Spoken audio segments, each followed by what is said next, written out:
السلام علیکم ورحمۃ اللہ وبرکاتہ۔ سامعین وقار، آج میں آپ کے سامنے جو روحانی وظیفہ رکھنے جا رہا ہوں، ہر وہ میرا بھائی جو اپنے نفس کو اپنے کنٹرول میں کرنا چاہتا ہے، اپنے نفس کو مغلوب کرنا چاہتا ہے، خود نفس پر غالب آنا چاہتا ہے، تو اس کے لیے یہ بہترین وظیفہ ہے۔ اگر کوئی ایسا میرا بھائی مسلمان جس کا یہ خواہش ہے کہ میں اپنے نفس کو قابو میں کر لوں، اپنے نفس کو مغلوب کر لوں، میں نفس کے سامنے مغلوب نہ ہوں، تو امام جعفر صادق رضی اللہ تعالیٰ نے یہ وظیفہ بتایا ہے۔ امام جعفر صادق رضی اللہ تعالیٰ فرماتے ہیں کہ وہ بندہ رات سونے سے پہلے اپنے دونوں ہاتھ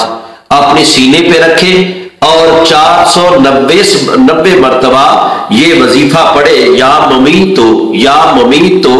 یہ 490 مرتبہ تلاوت کرے اور اس کے بعد اپنے سینے کو دم کر لے۔ صرف اور صرف 7 دن یہ عمل کرنے سے بندے کا نفس مغلوب ہو جائے گا اور بندہ اپنے نفس پہ غالب آ جائے گا۔